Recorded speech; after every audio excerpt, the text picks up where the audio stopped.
My name is Lon Safko, co-author of the Social Media Bible, published by John Wiley & Sons, the most comprehensive book ever written on the subject of social media. And today we are here with Jody Gnant, and we are going to be talking about live casting, community marketing, and we have another little bit of a social network surprise at the end of the conversation. So Jody, man, it's really great to have you here today. Thank you. Thanks for having me, Lon. Oh, it's my pleasure. I love your stories. I mean, I can interview you on so many different subjects because when it comes to social media, you are like out there. I love it. I'm out there. You're out there. You're doing it. So can you just, Jody, tell our listeners a little bit about your background, who you are, what you do, you know. Well, first and foremost, I consider myself to be a singer-songwriter. That's what I've wanted to do since I was 11 years old, and I kind of always knew that I was going to have to do it independently if I didn't want to compromise who I wanted to be as an artist. Luckily, I was born and raised in a time when the internet was being born and raised right around me, and so I kind of grew up with the internet and the development of it. And I was chatting online at 13 years old with the nickname Scooter, even before the internet transitioned over to being more of a corporate arena for companies to, put up these flashy websites and wow the rest of us with their technical aptitude. And now it's actually coming full circle, and the internet has been brought back to the people, so to speak, with social media. And it's really an exciting time to be an independent artist and to be able to promote what I do independently. So that's what I do. I sing, I write songs, and I put them out there for the world to see on the internet. Well, and you do kind of a lot more, too. You blog, you live cast. Again, you're out there. One of the things that I just heard you say, too, is that it's a common theme that kind of is coming up in these interviews, is the democratization of the internet. Yeah, at one time it was really only for the big guys, and now it's kind of like power to the people. All of us have the same abilities, and the playing field is leveled. Do you think? Yeah, totally. And like I said, it seemed as if when I was a little kid, sitting on my dad's lap with the modem, with the rotary phone that would like sit, I don't know the technical term for what modem that was, but it was actually at that point about the people too. And we would sit there and we would chat, and we had our monochrome screens, and you really couldn't do anything else. You could play Zork, which was like a great game. I loved that game. But other than Zork and chatting online, the internet didn't really do much yet. And then the companies took it over, and now I feel like it is. It's being handed back to the people, and that's kind of what I'm all about as a musician. The entire reason I ever decided to be a songwriter or a singer in the first place was to affect positive change, and I think that that's why I like the internet so much, and why I like these tools like blogging, like live casting, is because it allows us to continue to make that positive change in our own special way. Each of us have our own voice, and the internet gives us the distribution channel for it. I love that. It's kind of exciting to me. Yeah, I love that each of us have our own voice, and you have a particularly good one. I love your music. Thank you. We'll talk about that here in a second. The first time that I met you, I wasn't really didn't completely understand the term live casting or live casting. And I saw you walking down the street. We were going to meet at a coffee house. And here you had your laptop open, walking down the street, facing you, typing. And I thought, oh my gosh, here's a bigger geek than me. Well, the music is bohemian geek soul. Is that what you call it? It was funny, until I actually started live casting, people would say, God, bohemian geek soul. I see the bohemian, I hear the soul in your voice, but the geek I don't see. And so as soon as I started live casting, though, nobody really ever challenged that title ever again. Live casting I think it's awesome. I initially started live casting. Wikipedia explains it as a continual broadcast of a person's life through digital media. And basically, a lot of live casters actually wear a camera and give the first-person perspective of what they see on an everyday basis, and so it's their live cast. But I wanted to use it as a promotional tool to launch the release of Pivot, which was the album that I had recorded and released as part of my One Red Paperclip trade. And so we decided that, we would just start broadcasting. We'd broadcast the recording of the record, the mixing of the record, the mastering, the printing, the rehearsing the band for the CD release party, and then we would broadcast the CD release party live on the internet with all these multi-cam systems, and then actually I was only going to do it for the 6 weeks leading up to the CD release party, but it dawned on me once I had the CD release party that, really this was becoming the world's longest documentary. It was the life and times of an independent singer-songwriter and the struggles that they go through. And so it actually became more of a journalistic process for me in capturing for posterity what I was trying to accomplish as an artist. And it actually, at some point became less of a promotional tool and more of something that was a personal mission for me to capture. And the fact that there were other people along for the ride was just so cool, because people could actually choose to get involved in the process in real time. If they wanted to affect how my music career was going, there was a chat right there, and they could do something about the fact that, I was lost in LA, and they would get on, Google, and they would figure out where I was, and they would say, go left on Wilshire, and so here I am having my own personal GPS, system on the internet.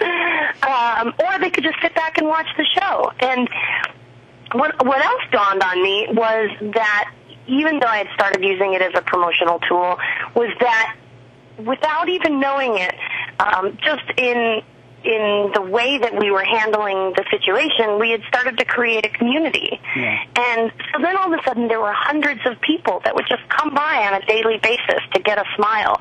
People have told me that, they were in the hospital coming out of a coma, and they genuinely didn't know how they were going to survive the next 7 weeks of a car accident, and they stumbled upon the LifeCast. And the community is what helps them get through that time, and then they show me their scars, and, it's really humbling to know that what started out as a promotional tool ended up being a home and a community that still exists even without me. Right now I'm not livecasting on the internet, but there are 36 people on the chat befriending each other and talking about what they're going to do, in their life. And very humbling.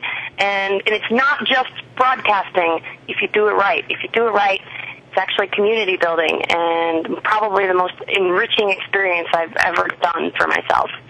And that gets back to the community marketing. It seems that you actually not only just engaged your customers, engaged your clients, but you really touched people's lives by reaching out and communicating with them. Well, that's just me.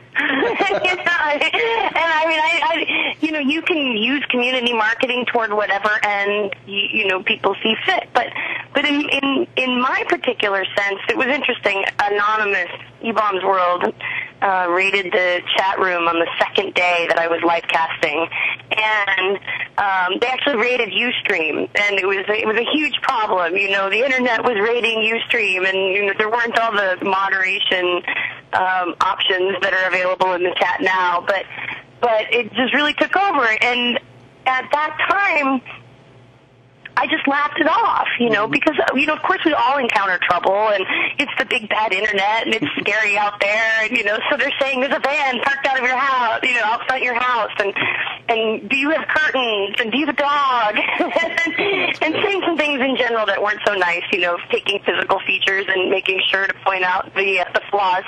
And I just laughed it off, and they asked me to do a barrel roll, and so I did a barrel roll, and next thing you know, the barrel roll's up on YouTube. But what actually ended up happening in that instance was they raided the chat room.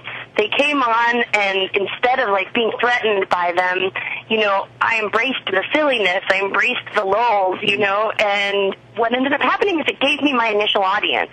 Yeah. And they held on for, probably a month. I had, 40, 50 people in my channel as of the second day. Wow. And it continually. And they held on long enough for an actual audience to grow and develop. And I think that was a huge part of that, was that from the get-go, the channel had an audience. Mm-hmm. And so there was something to pick up momentum from the beginning. And anybody that, wants to utilize community marketing, granted, you go through life inch by inch. You inch by inch life's a cinch, mile by mile life's a trial. But if when you're doing a community marketing project, if there's something to start with in terms of a community, or you're focusing on which community you're trying to build, I think it's obviously pivotal and integral to know or which community you're going after and how you want to affect them at the end of the day. Because what's interesting to me is that these lives are being affected. No longer am I just selling a product. You know, when I was life casting, my response to every single thing that came across my plate was being broadcast and analyzed and perhaps mimicked or copied or inspiring somebody else. And so, you know, as somebody who had kind of planned on being in the music business, the concept of living your life in the public eye was not completely foreign to me, but living it in such a way that every single thing you were doing could have an impact, whether it be negative or positive, on somebody's actual life. Wow. All of a sudden became a huge responsibility, even above and beyond the content that I was putting out musically. Wow, that's a lot of power to be able to influence people like that on a moment-by-moment basis. Well, sure. I mean, even if you think about trying a new product, you know, and I would try a new product live on the air, and somebody would see it either be really great or, you know, really bad, and I guarantee, I mean, it was, and what's really interesting, and I'm not trying to jump around here, but what's really interesting is, so I'm trying a new coffee maker, say, that, you know, was in the lobby of my apartment complex, and we would go out every morning, we'd go out and get this coffee, and because the Livecast also had a chat room attached to it, there was real-time feedback from people that were participating in the chat, and so you can actually count and monitor how many times a specific brand name is mentioned in the chat. Wow. And you can monitor what types of questions are being asked about your brand. You can monitor every time somebody says, hey, I bought this specific product because you tried it on your Livecast and you said it was good. And so you become a brand ambassador of sorts to every single brand that you pick up in your life. Wow. And the Livecast in that sense is a really powerful model, and I think brand integration in that sense you'll see a lot more of in the coming years in terms of what's being put out there on the internet and community marketing in general, where the community are actually the I don't want to say the celebrities, you know, but the community are actually the spokespeople, the brand ambassadors, and it becomes less about celebrities and more about trusted community members giving their thumbs up to. And we already see it now, but I think even more so as live casting and as citizen journalism become more of a valid form for the rest of the media world to pick up on and embrace, we'll see a lot more of that kind of integration into marketing in general. It's very powerful. I think, you know, if your friend told you to go see a movie because it was the best movie he's ever seen, you would go see that movie over, above and beyond Tom Cruise getting on the television and saying it's the best movie you've ever seen, because you have a bond with your friend, and you're 10 times more likely, I'm making that statistic up, but you're far more likely to go see that movie because your best friend told you to see it, as opposed to, you know, a celebrity. And I think in that sense, the marketing is going to be exponentially more powerful. And that's the wonderful stuff is I just heard you summarize almost the entire definition of this broad object that we call social media, about trusted networks, about user-generated content, about wisdom of the crowds, about influencing your customers. I mean, all of that kind of worked right into your entire live cast. And just to kind of summarize for some of the people who don't really understand what live casting is, it's like the Truman Show with Jim Carrey, right? Like that movie? Yeah, except I actually did know I was being watched. But yes, I mean, every aspect of my life we broadcast on the internet. Even when it came down to sleeping, for the first 6 months, I had a laptop on the pillow next to me, and I literally broadcast myself sleeping. And that's strange. I'm not gonna lie, but again, I was really trying to document the journalistic process of what I was doing as an independent artist, and so because I was only getting 4 hours sleep a night, I felt that it was integral to the show. That's what it takes. 4 hours of sleep. I mean, all the rest of that work that you have to put in, that's what it takes to be successful. Right, and so I felt that, by people understanding that, like, okay, she's not sleeping at all, that it was a very integral part to the excitement of the story, Yeah. And the interaction I thought was really interesting, because the first time again that we met, we're sitting at the coffee table and you had your laptop open facing you, and I really didn't know what was going on. It was pretty strange. And then I heard tippy, tippy, tippy on the keyboard. And then I asked you, I said, what is that? And he said, oh, well, I'm live casting, and somebody somewhere in the world asked how to spell your name. Who were you? And I just typed in Lon, L-O-N. And I thought that it was amazing that you had this real-time, worldwide connection with people that really cared about what you were doing. Yeah, and not only do people care, but what really was so heartwarming for me was that there were people in remote areas of the world that were maybe never going to get to visit places like Phoenix or places like New York City, or never going to get to go to a PodCamp or a media expo. And they were getting to go through me. And if they had a question for somebody there, they could actually get it asked, because I was, essentially being their voice for them. And so we would say we are a legion, none of us are as powerful as all of us. And I really feel that it's,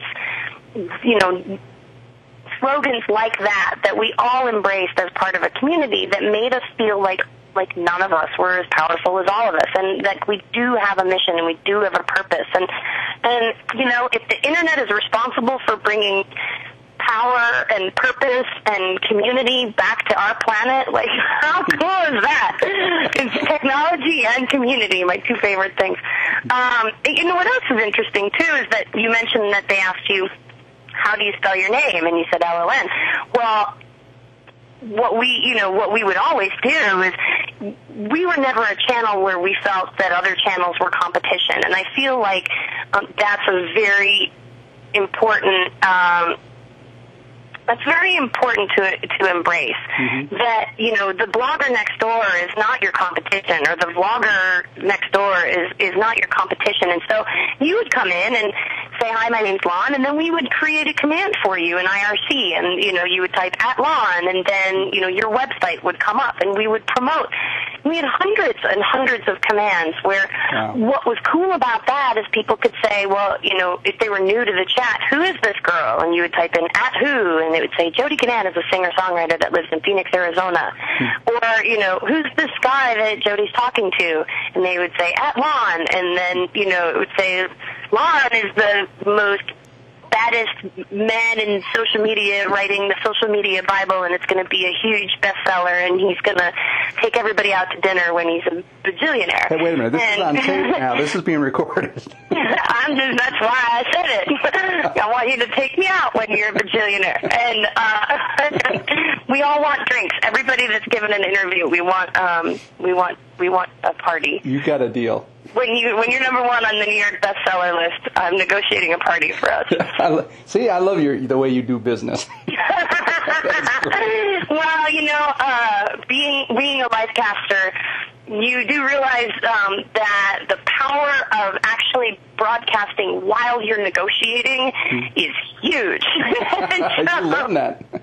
We actually got several sponsorships that way, and walked into offices and said, hi, the whole internet's watching. Will you sponsor us? And, every single time they said yes. I never had anybody say no. So, thank you for continuing to keep my batting average at 1,000. But it was cool because, these commands all of a sudden were created so that even when I wasn't around, and I actually got to the point where I would say, yes, this is my channel, but I'll tell you what, I'm just the host.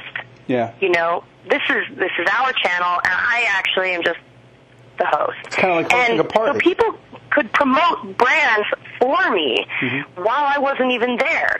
What does Jody use to livecast? And they would say @how, and it would say Jody uses an Averitech PC and a Sprint PCM CIA card for her broadcasting. And so these questions could be answered about the brands that I was using, and I didn't even have to be there. And so then you had hundreds of people answering questions about brands that I was able to type and phrase the wording for, so that the wording was proper and the message that I wanted to convey was proper, but somebody else was doing the marketing for me. Wow.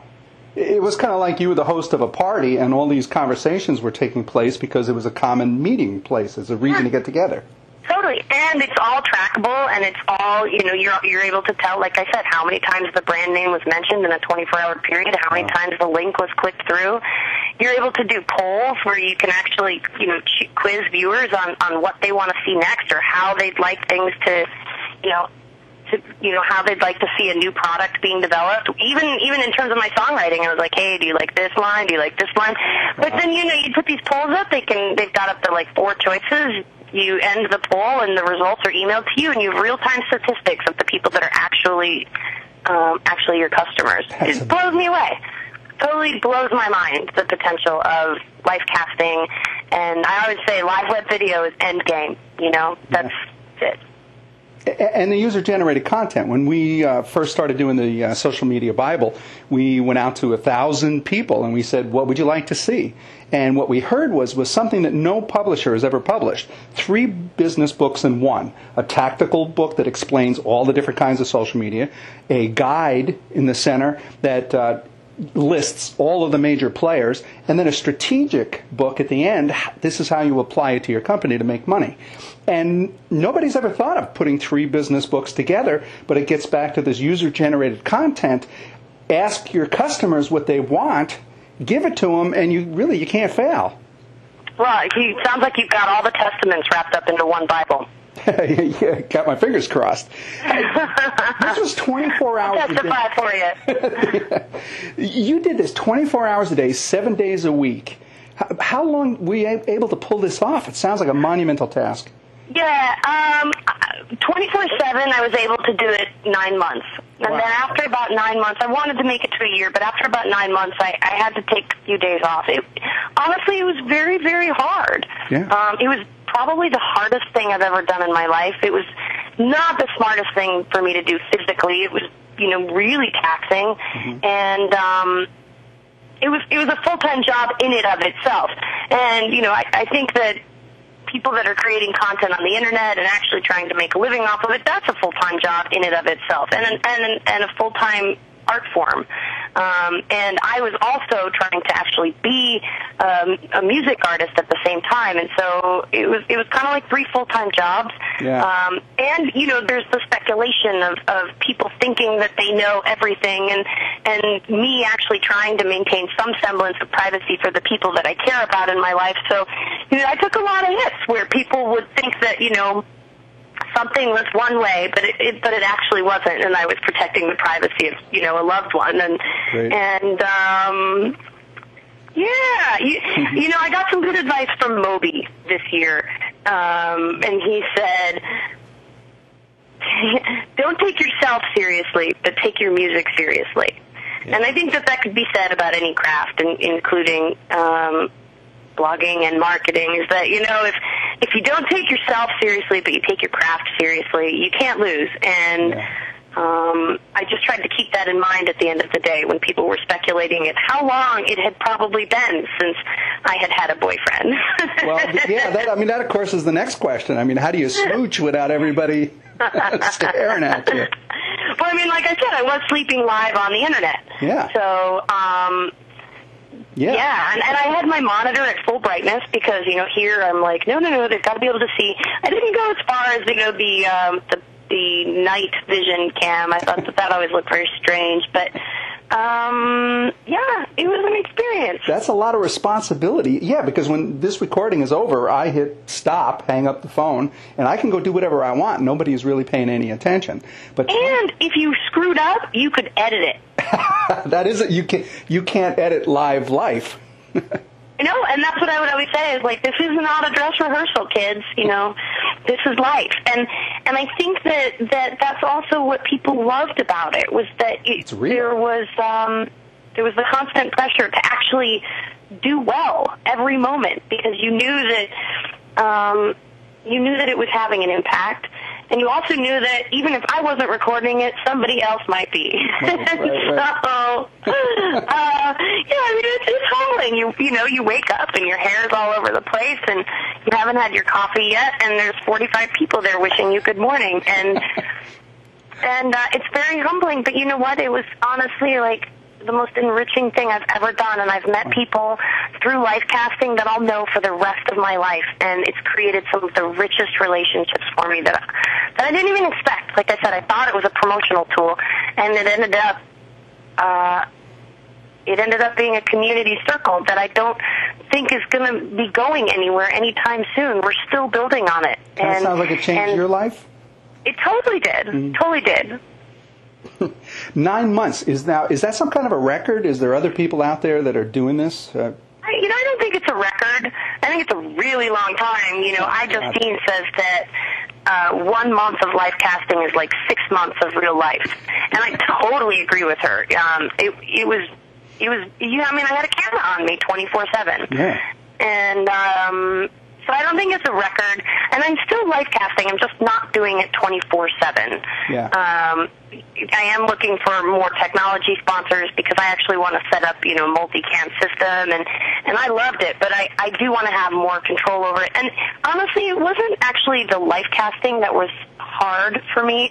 Being online all the time wasn't as hard as having to keep the technology up and running all the time. Let me ask you about that. I mean, you think about live casting. I mean, it seemed like you had it pretty well under control. You had your laptop, had an extra battery pack, you had your webcam, and then you had some software. Was the setting? I mean, if somebody wanted to go out and do some live casting, is it really technically difficult? Is it really expensive? No, God, no. No, I mean, you could just go get a Nokia N95 and get some service with AT&T, and you'd be done. You could get onto sites like Kite and just be done. Even like or you just laptops now, most of them have webcams. But I'll tell you what, when I started live casting, I was using a really old PC and an external webcam and my Sprint PCM-CIA card, and that was it. I eventually ended up downloading tools on the internet that were free, like Super Webcam, and integrated them into the fold so that I could use that technology to add things like sponsor logos and slideshows, or to bring in external video clips if I wanted to showcase something. But I mean, honestly, other than my bill every month for my phone or for my internet, I mean, that was it. So, no, it was not hard at all. But it was hard to keep the technology up and running. And so that means that, like, you go to a restaurant and you immediately look for the outlet. You know what I mean? And I know we've all been there at a Starbucks, but I mean, to live your life like that. So, okay, you're going out with friends to a bar, and all of a sudden you're holding a camera like a waitress, and you need to sit in a specific location, and your friends, you're like, hey, we just want to hang out at the bar, and I'm like, yeah, I know, but the internet's just gonna die if I don't plug them in. And they're like, what? And then you got to position. You got to position keeping it your up laptop 24/7, both technologically and just personally, it was quite the challenge. Actually, being broadcast was not the hard part for me. I always maintain that if somebody wanted to follow me around with a webcam, I'd be game to do it 24/7 any day of the week. But as long as I'm responsible for keeping the technology up all the time, it does become a little bit draining. Sure. and a little bit interfering in actually having a life. And that was one of the reasons I also had to quit, was that, it was all consuming for so long that, at some point I was like, I should call my credit card companies. They're probably wondering where I am. Well, that's kind of funny, because one time I was wondering where you were, whether you were in New York or Phoenix, because I wanted to invite you to the Enterprise Network presentation. And I thought, wait a minute, I don't have to call her. Let me just go check where you are. And that's also you were in your living room. Yeah, and that's actually funny, because I didn't have any issue with people in Portugal watching me and knowing where I was at every moment. But when people in my real life would, like, use it as a surveillance tool, it kind of always freaked me out. And not necessarily, the example you just cited, but, at my old apartment complex, when the security guards at the front desk realized that I was live casting from this laptop that I would bring out to the coffee machine every morning, then the concept of the security guard being able to watch me from 40 feet away in my apartment that got weird for me. It wasn't having thousands of strangers know my every move. It was the guy 40 feet away. That kind of creeped me out a little bit. And you couldn't, and you can't lie. And I'm not saying that people should lie or that I would lie, but everybody ignores a phone call from time to time. Of course. Or and so you're sitting there at your desk and your phone rings, and you can't not answer your phone because chances are good somebody's watching you ignore their phone call. Wow. And so, it would get to the point where, like, you actually didn't have the ability to say, you know what, I love Lon, he's a really nice guy, but I'm really in the middle of something, I'll call him back, because, you were, well, at least me, I was concerned for those people and their feelings, and I didn't want them to feel like they were being ignored, and, So it adds a whole new, element of accountability and what's the other word that I'm looking for? Just availability. Yeah. To anybody at any time. Never thought about that. Wow. Oh my God, it was awesome. I mean, it was just mind blowing for me to have all these new revelations in a short 9-month span. Wow. I really hate to change the subject, but there was something else that kind of happened to you that I actually, before your music and before your live casting, I learned about you as being part of this very bizarre process where a young guy from Canada had one red paperclip. And he set up a website, a blog, where he wanted to trade up. I'll trade you my paperclip for something that's worth a little bit more money, a little more value. And that through only 14 trades, he actually traded that paperclip for a house. And you were in the middle of this. Yeah, Kyle. He's so cool. Yeah. Kyle McDonald is actually, the reason I embraced social media from, when I did. I don't even think I had my MySpace. I think I was still resisting MySpace at the time, and I was reading the internet. I loved the internet, but I wasn't actually engaged in the internet yet. We were still like on this tail end of the only people that had websites were the people that had the money to build them, thousands and thousands of dollars, and the widgets and the user tools weren't necessarily coming out of the woodwork just yet. But there were a few cool things like Blogger and Flickr and MySpace was there and Facebook was there, but I think it was still, it definitely wasn't all the rage that it is now. And but like Twitter wasn't up yet. I mean, do you remember life before Twitter? I don't, I don't. And so I was reading the newspaper online one night, and I read about this guy I read an article about cyber begging and how people were setting up accounts because their credit cards were behind and they wanted, donations for their credit cards to get paid. And then at the end of the article, there was a story about this guy who was not cyber begging, but he was actually trading up from one red paperclip to a house. And so that sounded interesting. I clicked on the link, and at that time, I think he had the Cintas box truck. So he had already traded a paperclip for a fish pen for a doorknob for, I think, a Coleman camping stove, Coleman camping stove for a generator for a Budweiser sign and a keg of beer, an empty keg of beer and an IOU, for a snowmobile, for a trip for two to Yak, British Columbia, for this Cintas box truck. And, and he was blogging about the entire journey from the very first trade, all across North America as he was making his trades and meeting these people. And so it was the kind of website that you wanted to go back to. And then the next thing that he had was one recording contract. Cha-ching. I died, I was like, I want to record another album, and I don't have the money to do it, So I started thinking, what do I have? And at the time, I owned a duplex, and I was living in one side, and I was renting out the other side.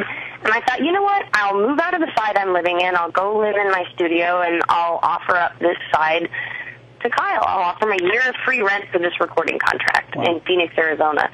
And he took it. Wow. And so I got recording time at one of the coolest recording studios, Metalworks, in Toronto, Canada. And that was the start of the record that is now called Pivot. Oh. And that's why there's a little red paperclip for the eye in Pivot when you see it on the album cover.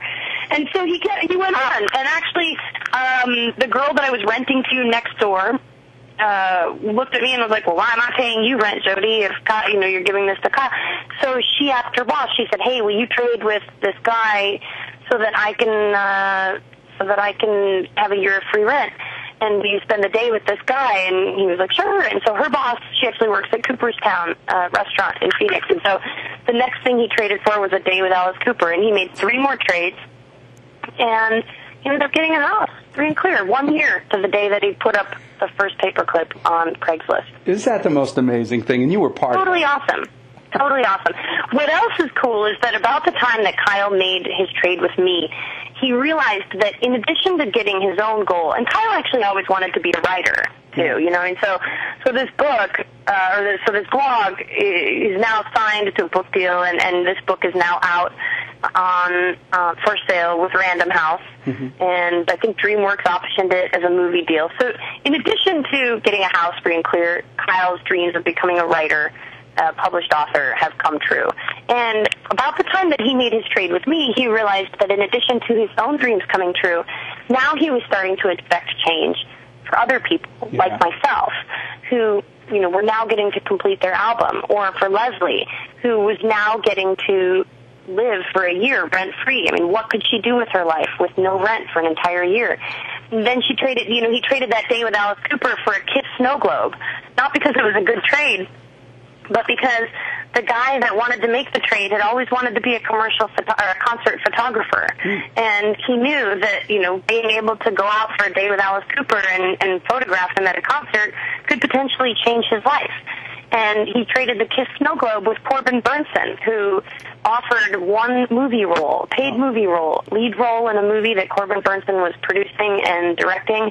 And so then all of a sudden, now somebody had the opportunity to fulfill their dream of becoming an actor. And that town of Saskatchewan, or that town of Kipling in Saskatchewan, said, that's a really great opportunity for one of our residents. And so they traded the house, which actually was a win for them too. The town of Kipling has, gotten great publicity from the deal, and so therefore changing the lives of the residents of that community, but also the life of one very special resident of that community who got his opportunity. He had wanted to be an actor his entire life, and he didn't know how he was going to get out of Kipling. How am I going to get out of Saskatchewan to get to Hollywood to be an actor? Well, guess what? It happened.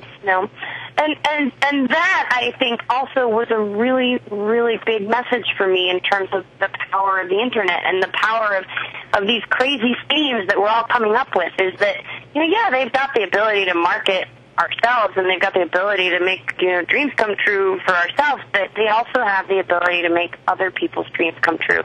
And like I said, that's all I ever wanted to do as a musician in the first place.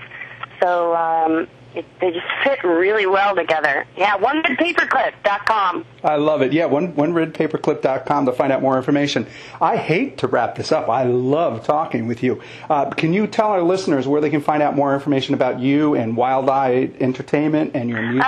Just JodyGnant.com. JodyGnant. Okay. Gnant.com. And actually, you can buy the record on iTunes if you like iTunes. You can buy the album from me, and I'll sign it, and my mom will ship it. Or you can also just download all the tracks for free on my website. And, they're DRM free, and they're pod safe. And to me, piracy is not nearly as threatening as obscurity. Yeah. So I actually hope that people come out and listen to the music, because we poured our heart and soul into it. And if you like it, tell a friend, because it's free. And we're just trying to share the happiness and spread the lulls. Share the love. Now, there's one other thing that I thought was hysterical this morning when we had met. You said that you had put an ad up to rent your house, and somebody came over and they had a lease in their hand that they were going to give you, and then you turned it over and you found out who was it? Yeah, I rented my house to Obama last week. You crack me up. Yeah, Obama's using my house as his campaign headquarters for Phoenix. But again, how cool is that, and like I said at breakfast, was and I can't wait to blog about it, is that, what's so cool about that is that, we live in a country, or at least you and I do, where, my party affiliation was not an issue, and they didn't ask me if I was a Democrat or a Republican, and they didn't ask me who I intended on voting for. It was just like it was democracy or something, and we just had the freedom to rent our house to who we wanted, and that really struck me. And I personally don't think that it should matter, but in some countries it might, and it just made me feel so lucky. And so I know that that's probably not the message that you were trying to get me to. You're just probably trying to get me to be like, yeah, I rented my house to Obama. Isn't that crazy? But it just goes to show you that life does not get any less strange when you stop life casting. I love it. This was awesome. Thank you so much. Lon, you're the best. I would do it anytime, and I really look forward to you taking us all out for drinks when you're on that bestseller list. And again, this has been recorded, so I'm kind of stuck doing that. I love your style. Well, awesome. And hey, if I can do anything for you or anybody listening, please feel free to shoot me an email. I'm at jodygnant@gmail.com. Totally awesome. I'd really like to thank Jody Gnant for being here today and talking about all that incredible stuff. I can't, it's too numerous. Thank you, truly. Thank you. Yeah, anytime. Thank you for having me. Well, this has been Lon Safko, the co-author of the Social Media Bible. Be sure to check out our other valuable social media tactics, tools, and strategies that can be found at the Social Media Bible book or its companion website, www.thesocialmediabible.com. For more information about me, Lon Safko, please go to my website at www.lonsafko.com. And again, Jody, thank you so much for being here today. Anytime. Anything for you, Lon.